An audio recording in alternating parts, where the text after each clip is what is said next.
I need to borrow your car right quick. What kind of shit is that? Most people want to borrow sugar or even ketchup. You want to borrow my car? Hell no! One of the funniest movies of the 90s was secretly born from anger. It was a mission to fight back against how the world saw their home. But what most fans never knew is that this mission was nearly a complete failure from the start, and the secrets behind its creation would lead to a feud that tore its cast apart for decades. A different kind of hood story. So y'all didn't get nothing? Hell yeah. Got about $200, huh, D-Bo? I got about $200. In the early 1990s, movies about black neighborhoods in Los Angeles were dark and serious. Films like Boys in the Hood and Colors showed a world full of violence and danger. Ice Cube had even starred in Boys in the Hood, so he knew that world well. But he and his friend, DJ Pooh, felt that these movies only told one side of the story. They remembered their own days growing up in South Central, and they remembered laughing a lot. They knew there was fun in the hood too, and they wanted to show that to the world. So they decided to write a movie. But this decision put Ice Cube in a tough spot. He was known as a hardcore rapper from NWA, and for his powerful solo albums, like America's Most Wanted and Death Certificate. His music was raw and political. People in his own crew even questioned him when he made the song "It Was a Good Day," asking why a hardcore rapper was talking about good days. He faced the same questions when he wanted to make a comedy. People asked him why a dramatic actor and a serious person would want to do something funny. But Cube saw himself as a reality rapper, and the reality was that sometimes life was just fun. This movie was his chance to prove he was more than just the tough guy persona everyone thought they knew. O'Shea Jackson was born in Los Angeles in 1969. His father was a groundskeeper at UCLA, and his mother was a hospital clerk. He got his stage name from his older brother, who once threatened to put him in a freezer until he turned into an ice cube. He started writing raps in 9th grade after a friend challenged him in typing class. He soon met Dr. Dre and started performing at parties, eventually selling his first song to Eazy-E. This led to him becoming the main writer for the groundbreaking group NWA. But after a dispute over money, he left the group and launched a hugely successful and controversial solo career. His journey from the streets of South Central to a music icon gave him the stories he needed, but making a movie was a whole new challenge. The scrappy plan to get it made. Rita is not fat, she's just big boned. Shit! That girl wide and all outside. Talking about she looked like Janet Jackson. Ooh, no, she didn't go there. Yeah. At first, Ice Cube and DJ Pooh had a scrappy plan to make their movie. They were inspired by the filmmaker Robert Townsend, who famously funded his movie Hollywood Shuffle by using a bunch of credit cards. They thought they might have to do the same thing.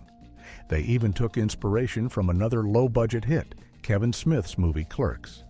They pitched their film as a small indie comedy shot in one location with a small cast to keep costs down. For a while, they even considered shooting the entire movie in black and white, just like Clerks, to save money. The story they wrote was incredibly personal.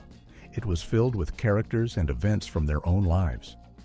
The main character, Craig, getting fired on his day off for supposedly stealing boxes, was a true story.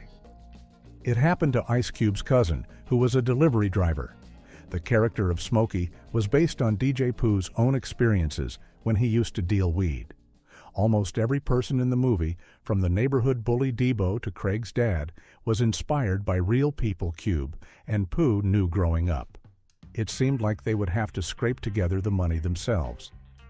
But then a movie studio called New Line Cinema got a hold of the script and loved it. They had made other successful comedies like House Party and saw potential. They agreed to pay for the movie, which meant Cube wouldn't have to use his credit cards. But the studio had one big demand. This demand would change the movie forever and nearly stop it from ever getting made. The casting crisis. You hear my phone ring? Man, hell no! Man, sit down! Man, I'm on house arrest. I ain't even supposed to be over here. Get a nigga locked up, man, come on! The studio's demand was about the character of Smokey. Ice Cube and DJ Pooh had always planned for DJ Pooh to play the part. He was the inspiration for the character, and he was a naturally funny person. But New Line Cinema said no.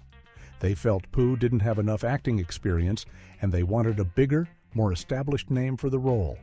This sent them scrambling to find their Smokey. DJ Pooh accepted the smaller role of Red instead. They considered some well-known comedians at the time, including Chris Rock and Tommy Davidson. But Ice Cube had seen a young, energetic comedian on the show Def Comedy Jam and knew he was the one. His name was Chris Tucker.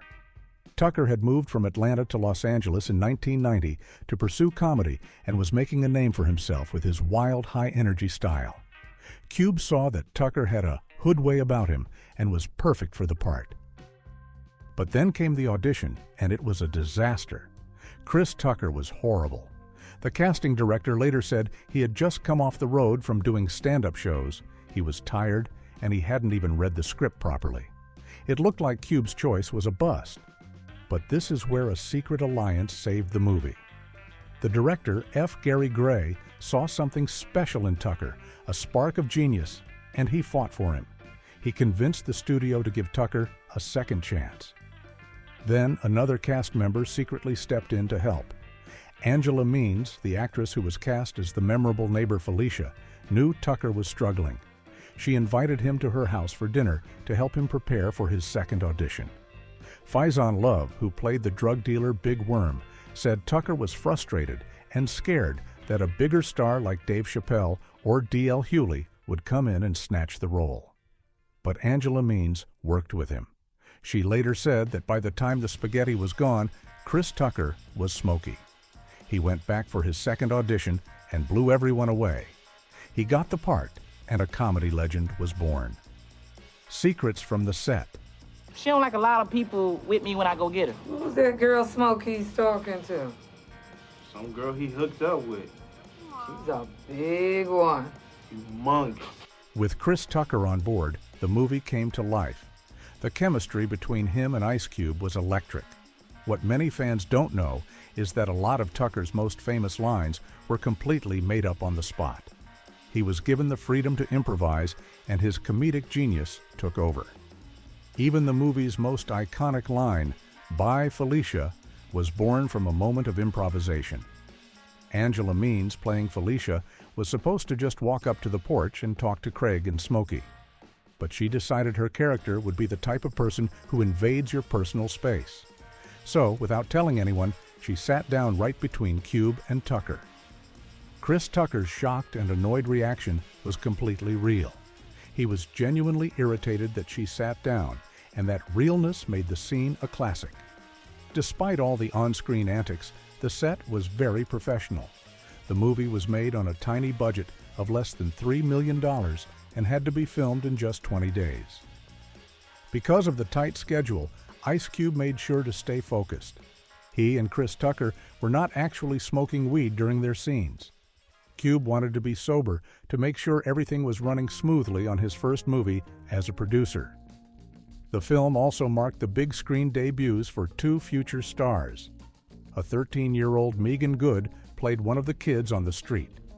And in a quick, uncredited appearance during a flashback scene, you can spot the late, great Michael Clark Duncan as a craps player, years before he would become a star in The Green Mile. The magic they captured on that porch seemed unstoppable. But behind the scenes, a quiet conflict was starting to build. It was a disagreement that would eventually tear the famous duo apart and change the future of the Friday franchise forever. The $1 Million Mystery. You fucking up the rotation. Puff, puff, give. Puff, puff, give. Fucking up the rotation. You can get killed with somebody else. When the sequel, Next Friday, came out in 2000, fans were shocked. Smokey was gone. For years, it was a mystery that left everyone guessing. Why would Chris Tucker walk away from the role that made him a star? The story that came out was complicated, with different people telling different versions of the truth. Ice Cube's side of the story was about money and religion. He said that they were ready to pay Chris Tucker a huge amount of money to return for the sequel, somewhere between $10 and $12 million. But according to Cube, Tucker turned it all down for religious reasons. He said that Tucker had become a devout Christian and no longer wanted to cuss or smoke weed on camera, which were two of Smokey's main activities. Chris Tucker later told his side of the story. He confirmed that the weed was a big part of his decision. He said that Friday had become a phenomenon, and he felt uncomfortable with the idea that he was representing and encouraging everyone to smoke weed. He also said he just wasn't interested in doing sequels. He always wanted to do a good job on a movie and then move on to the next new thing. He felt leaving Smokey behind was good for his career because it pushed him to take on different roles. The late John Witherspoon, who played Craig's dad, had his own theory. He believed it was a mix of both. He said that the preachers had gotten to Tucker and told him he couldn't be in movies where they were smoking. But he also pointed out that Tucker was about to become a global superstar with the Rush Hour movies, where he was making $20 million a film. Witherspoon joked that for that kind of money, he wouldn't have come back either. The Feud. Most fans never knew about. How your eye? Oh, it's cool. Damn! Put your glasses back on. About money and religion were the public reasons, but there was something else going on that most fans never figured out. There was a hidden feud between Ice Cube and Chris Tucker. Faizon Love, who played Big Worm, hinted that there was a rift between the two stars after the first movie. The conflict seems to be about who deserved credit for the movie's success. The biggest clue is hidden in plain sight, right in the opening of next Friday. There's a line in the movie that talks about people trying to take credit for writing the original script. Since Chris Tucker improvised so many of his famous lines, many believe this was a direct shot at him from Ice Cube. It suggests there was a falling out over creative ownership. Tucker's spontaneous genius helped make the movie a classic, but the script was Cube's baby. This quiet disagreement over credit and respect may have been the real reason the partnership ended. It wasn't just a business decision, it was the end of a friendship. Smokey's disappearance left a huge hole in the franchise. But soon the cast of Friday would have to deal with even bigger holes in their real lives as one tragedy after another began to hit the family they had created. Honoring the fallen legends. Who? Debo. Just tuck mine in. The years since Friday first hit theaters have been filled with incredible success, but also deep sadness. Several beloved members of the cast are no longer with us. John Witherspoon, who played the unforgettable Father Willie Jones, passed away in 2019 at the age of 77 from a heart attack. Before he was Pops, Witherspoon was a stand-up comedy legend who started his career in the 1960s, coming up alongside giants like Richard Pryor and David Letterman. He brought that comedic timing to every role, from the Wayans brothers to his voice work as Granddad on the Boondocks. He famously claimed that the main actors on Friday only got paid about $5,000 each for the movie, a small price for creating such an iconic character. Tommy Tiny Lister Jr., the man who terrified the neighborhood as Debo, died in 2020 at age 62 from cardiovascular disease. Before he was an actor, he was a college shot put champion and a professional wrestler known as Zeus, who famously feuded with Hulk Hogan. Lister was born blind in his right eye, which gave him his unique and intimidating look on screen. Ice Cube called him America's favorite bully and a good dude at heart who would be deeply missed. The world also lost the comic genius Bernie Mac in 2008. He was only 50 years old when he died from complications of an autoimmune disorder called sarcoidosis. Mac, who played the hilarious Pastor Clever, was already a rising star from Chicago's comedy scene when Friday helped introduce him to a wider audience. He had a tough childhood and was inspired to become a comedian after seeing his mother, who was sick with cancer, laugh while watching Bill Cosby on TV. He vowed to make people laugh so his mother would never have to cry again. He went on to star in the original Kings of Comedy and his own beloved sitcom, The Bernie Mac Show. And in 2021, Anthony A.J. Johnson, who played the hilariously clumsy thief Easel, passed away at the age of 55. His death was caused by multi-system organ failure after years of chronic alcohol use. Johnson was a stand-up comedian and actor who also appeared in the movie House Party. Ice Cube expressed his sadness that he was never able to bring the character of Easel back for one last movie. The survivors and their scars. Why you tripping, Debo? Shut up, fuck, I'll knock your ass out. Oh man, that's messed up. Won't you give him back his chain? What chain? Yeah, what chain? For the cast members who are still with us, life after Friday has been a mix of incredible highs and heartbreaking lows. Regina King, who played Craig's smart and sassy sister Dana, has had one of the most successful careers of anyone in the cast. She was already a known actress from the sitcom 227 when she appeared in Friday. Since then, she has become one of the most celebrated actresses in Hollywood, winning 4 Emmy Awards and an Oscar for her role in the film If Beale Street Could Talk. She has also become a respected director, but her success has been shadowed by immense personal tragedy.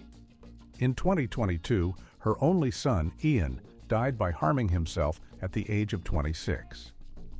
King has spoken bravely about her grief, calling it a love that has no place to go. Nia Long, who played Craig's love interest Debbie, continued her successful career after Friday. She had already appeared in Boys in the Hood and The Fresh Prince of Bel-Air. She went on to star in classic films like Love Jones, Soul Food, and The Best Man, becoming a true icon of black cinema. She is set to portray Katherine Jackson in the upcoming Michael Jackson biopic. But perhaps one of the most surprising and untold stories belongs to Angela Means, the actress who played Felicia. For her, the iconic "Bye Felicia" line became both a blessing and a curse. Means was a serious actress who created an intense backstory for her character. She imagined Felicia as a kind but troubled person who was misunderstood by her family and neighbors. But as the "Bye Felicia" meme exploded in popular culture, something strange happened. People began to harass her in public. She has emotionally recalled how strangers would yell insults at her on the street, calling her a dirty bitch and other names from the movie. The line that made her famous also brought her years of pain. She felt that Felicia, and by extension she herself, was being dismissed and disrespected. Today, Means has found a new way to reclaim her story. She runs a successful vegan restaurant called Jackfruit Cafe, where she focuses on healing and nourishment. She hopes to reshape Felicia's legacy, showing her as a symbol of resilience, not just a punchline. Ice Cube and Chris Tucker, of course, went on to have enormous careers. Tucker became a global star with the Rush Hour franchise, and Cube built a massive film and television empire with his company, Cube Vision, starring in and producing hits like Barbershop and Ride Along. The cast had all gone on to live incredible and sometimes tragic lives. But there was still one piece of unfinished business, a final chapter that one man would spend over 20 years fighting to create. A franchise held hostage. For years, fans begged for one more Friday movie. And for years, Ice Cube had to tell them it wasn't happening. The project was stuck. But this wasn't just a simple delay. It was a full-blown war. DJ Pooh revealed in an interview that the franchise was being held hostage by a movie executive. Ice Cube was in a public battle with the studio Warner Brothers over the rights to the very characters and world he had created. The studio owned the rights, and Cube felt they didn't understand the movies or respect the legacy. He refused to make a final film under their creative control and fought to get the rights back so he could do it his way. It was a classic story of an artist fighting a giant corporation for control of his own creation. For 2 decades, it seemed like a losing battle. The dream of a final Friday was fading away. Then, in 2024, something changed. There was new leadership at Warner Brothers, and suddenly, there was movement. The new executives seemed to understand what the franchise meant to people. After more than 20 years of waiting, the news finally broke in 2025. A deal was officially closed. Ice Cube would write and star in the fourth and final film, officially titled Last Friday. The news got even better. Faizon Love confirmed that after decades of holding out, Chris Tucker is expected to return to the franchise. Smokey is finally coming back. The news is a massive victory for Ice Cube and for the fans who never gave up hope, but the reunion will be bittersweet. When the cast comes together for one last time, there will be empty chairs at the table. The passing of John Witherspoon, Tiny Lister Jr., Anthony Johnson, and Bernie Mac means that Pops, Debo, Easel, and Pastor Clever can never be part of the final chapter. The final film will be a celebration of the characters we love, but it will also be a tribute to the legends we've lost along the way. It will be the last chapter of a story that started on a porch and became so much more than just a movie about a single day. What started as a small personal film to show the fun side of a neighborhood turned into a cultural landmark that shaped a generation. But behind all the laughter were real-life battles for respect, heartbreaking personal losses, and a 2-decade struggle to finish the story. The legacy of Friday is not just in its jokes, but in the family it created, the legends it lost, and the powerful fight to have one last good day.